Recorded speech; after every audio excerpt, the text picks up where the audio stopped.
ko teg ci ndox bi di ko dawal parce que ñun keroog bañ demee di ko visiter lañ fa gis wax leen ko soo leen ko rectifier bateau bi du fi daw dama ne bateau bi xoolal du pour géej pour fleuve la mooy benn nel benn. bu doon bateau bu bees la. da nga gis plaque bi mooy plaque de baptême parce que lu bees moom dafay am tour de te day am plaque. mais bii amul plaque dañoo dindi plaque bi. peinturaat retokkiwaat ba mu bees indil ko Sénégalais yi mu ngi nii. damay bañ nag président ñu indil ko un Joola bis. kii munul daw. loolu moom yal nañu ci yàlla musal. kii munul daw moom liñ ci dund. non munul daw. la preuve keroog bi ñu ko yóbboo essayé. mu egg embarcadère Gorée. kii nu mu tëti fii passager yi di jaar. moo toj. keroog bi ñu ko yóbboo Gorée mu egg Gorée. mbiree toj. muy benn. Pourquoi je parle de surfacturation? On est dans un état. Est-ce que xaalis war na jaar ci compte xaalisu état du Sénégal war na jaar ci compte Pape Sané? Non. war na jaar ci compte Oumar Gueye? loolu mënul nekk. ñun dem nañu ba gëstu. ay somme d'argent yi nga xam ne ci achat bateau bi ci ay compte particulier la jaar. compte particulier li ngay wax nii lu garaaw la ah. scandale la ah. ay compte particulier la jaar. gis nga 1,2 million yooyu ñu ko affiché woon. peinture yeeg chaise yu bees yi ñu ci defoon. benn société turque bi nga xam ne loolooy liggéeyam. nee na bu ñu leen laajee nee na ñoom bu doon ñoom ñoo ko defar. ñoo ko retapé waat nii peinturaat ko teg chaise yeeg yooyu. ça aurait coûté moins de 200 000 euros. 200 000 euros. moins de 200 000 euros. léegi yow boo jëlee 1,2 million yi nga xam ne moom mooy prix bi internet. ak 2 millions yi ñu ne moom lañ ko jëndee. moom lañ ko jëndee. 800 000 euros ngi noonu taxaw. mais li Sénégalais war a jàpp rek président de la République jàpp ko. mooy bateau bii du bateau bu bees. bateau bii kenn concevoir ko pour muy daw ci géej ci dex lay dox. benn bi ñetteel bi mooy bateau bi bateau restaurant la. ñeenteel bi mooy ñii nga xam ne mooy les techniciens du port seen bopp ñoom bind nañu ne leen bateau bii. dafa am lii luñ ci war a changer. donc ñoom dégagé nañ. boîte à vitesse bi daa màgget. xam nga bateau bu bees boîte à vitesse am du màgget. bii moom daa màgget. Kumba Kasel ba nga xam ne moom la ñu changé moo gën a gaaw bateau bi bu ñu leen tegee ñuy daw Kumba Kasel dana egg Gorée bay noppalu bateau bi di soog a egsi kon nag mbir mi nag yow laay wax Serigne Bassirou Gueye. am na liggéey ah. lii suba dinaa la jébbal man li ma ci am parce que lii ëpp na ñu koy bàyyi ci dëkk muy dox. mu am fi musiba. ñu naan waaw nangam sangam président la woon président deful dara Oumar. bi yoon moom président laa àndal deful dara. daa délégué ay pouvoir nit ñi dem dafi li ñuy def. en dehors de li nga xam ne mooy wàllum njuuj njaaj bi ci wàllum xaalis bi parce que yaa ngi wax ne prix bi ñu affiché ci internet 1,2 million euros la li nga xam ne mooy ci ñoom liñ ko jëndee mooy 2 millions d'euros mais li nga xam ne mooy risque yi ci nekk rek parce que ay doomu aadama ñoo fay dugg. ñii dem Gorée dañoo bëri askan bi yeewoo Gorée di ñëw li nga xam ne mooy Dakar dafa bëri suñ demee ba yànn tere kenn ñaanu ko jéeye am ci ana lañ la ñuy wax tamit li nga xam ne mooy sénégalais yi. yàlla baax na comme nii rek dafa utiwaat loi d'amnistie rek voté ñu ne yàlla baax na. est-ce que mën nañ dëkk ci loolu yàlla baax na. moo tax ma ne la nag moo tax ma ne bii il faut qu'on en parle ma ne man suba man maay dem OFNAC saisir OFNAC parce que lii kenn du ko bàyyi mu jàll. saisir naa OFNAC déjà ci beneen affaire mais suba dinaa delluwaat OFNAC. te ki ko def mooy ki nga xam ne mooy. Mountaga Sy directeur général port de Dakar port autonome de Dakar. waaw ñoom ñoo moom ak kiligam ñoo demoon jënd ji bato bi. waaw ñoo demoon jënd ji bato bi. loolu xam naa ñi nga xam ne ñooy autorités yi ñu ngi koy dégg waaye tamit soo demee ci li nga xam ne mooy wàllum yoon rek déposer li nga xam ne mooy plainte wala boog wax ak ñi nga xam ne ñooy OFNAC peut-être ñoom dinañu autosaisir wu jéem a andi ay leeral ci li nga xam ne mooy wàllum bato bi nga xam ne actuellement mooy bato bi ñu tuddee Babacar Joseph Diop mu nekk bato bi nga xam ne mooy daw ci liaison Dakar Gorée mais fi mu toll nii moom niñ ko amee ci wàllum xaalis am na ay njuuj njaaj mais tamit dañ ñu waxoon ne bateau bu bees la mais malheureusement nekkul li nga xam ne du bu bees mooy bateau bu neel bees. Pape Sané nee na du bu bees man kay maa ko wax du bu bees loolu leer na nañ nekkul damaa fàtte jël photo yi sax jox ko kii photo yi baron bañ peinture yeeg yooyu damaa fàtte jox ko baron génne ko ak huissier di senn yooyu kon daal dañ ko toliyee quoi. dañ ko tolleri doo kii dañoo toliyee bateau bi ñëw jaayaat ñu ko ñoo bëgg ñu teg xel fii di kërëng non bateau bi du daw fii yii bateau du daw fii nañ ko yóbbu ca dex yi Sénégal am na ay dex yi nga xam ne ay bu moxtaa fële yooyu nda dem dawi foofu mais du daw fii Dakar Gorée waaw nekk na lu nga xam ne voilà ñu ngi koy ñaawlu bu baax a baax parce que sénégalais yi je pense que mérité nañ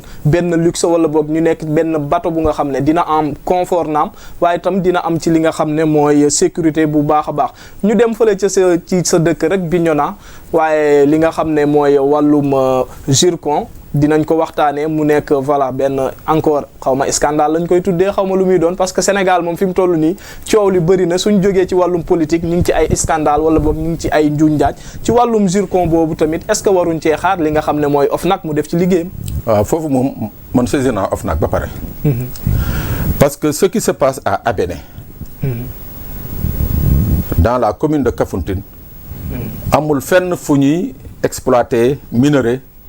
ñu bëgg ko exploiter de la façon pour nga exploiter minerai dafa am des procédures bu ñu la joxee licence d'exploration bi ba ngay egg licence d'exploitation dafa am ay jalons yoo war a poser ca jalons yooyu mu am ci un jalon extrêmement important mooy li ñuy wax audience publique mooy maanaam il faut nga dajale askan bi yëpp dëkk bi ñëpp ñëw toog nga génnee li ñuy wax étude d'impact environnemental bi wax ak askan bi laaj leen ndax ànd nañ ci wala ànduñu ci absolument buñ ci àndee nag ñu soog a entériner ne léegi on peut aller vers l'exploitation ñii audience publique defuñu ko benn société bu ñu naan GSN boo gisee GSN ma saisir l'OFNAC c'est parce que y a une opération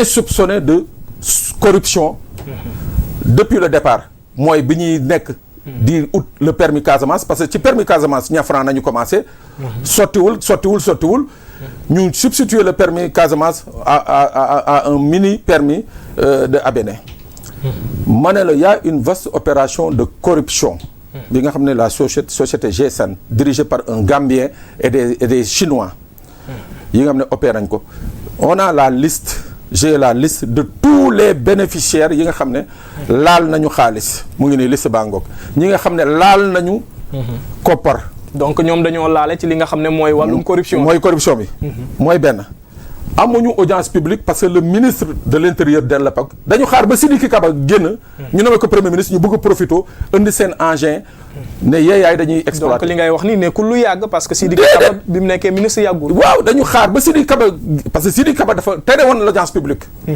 dafa ne woon non audience publique mënu leen ko def dans ces conditions audience publique bi nga xam ne boo leen koy def da ngeen di tànn ñi fa war a ñëw dem guddi seen kër jox leen ay 200 000 300 000 pour ñu mën a ñëw mu ne leen non audience publique loolu fa am parce que problème lay jur Sidiki Kaba donc bi fa Sidiki Kaba jógee ministère de l'intérieur dem primature gars yi profito gaaw indi seen i ndaraan indi seen i machine yëpp ne dañuy commencer exploitation amul audience publique population yi nga xam ne dañu contre jóg bëgg a wax préfet sous-préfet ba fa nekk ñu koy wax Amadou Wage mu ngi nii moom ak le commandant de la brigade damay tudd turam Babacar Sarr ñi nga xam ne nee nañ dañu contre le projet ñu woo leen ne leen da ngeen bëgg a réunion suba gars yi ne leen waaw ñu ne leen boo leen fa réunion yi on va vous arrêter.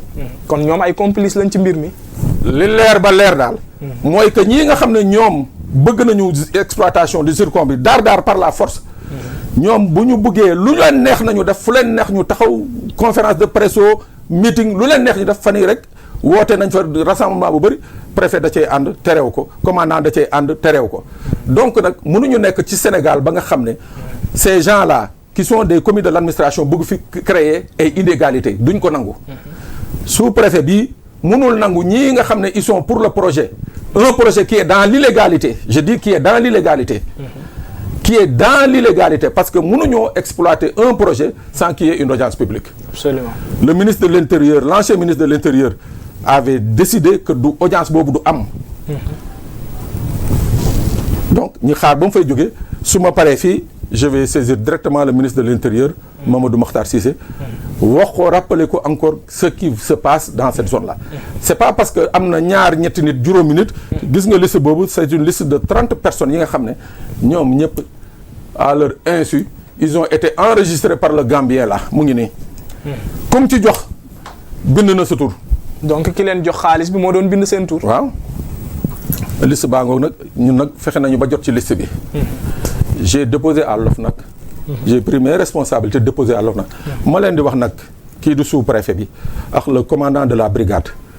vous n'êtes pas l'État du Sénégal, vous êtes les représentants de l'État du Sénégal. Vous ne pouvez pas vous substituer au texte. C'est-à-dire yéen yoon moo leen fa teg mais mënu leen jalgati yoon. Quand les gens veulent manifester, veulent tenir des conférences de presse wala des réunions privées chez eux, vous n'avez pas le droit de les interdire.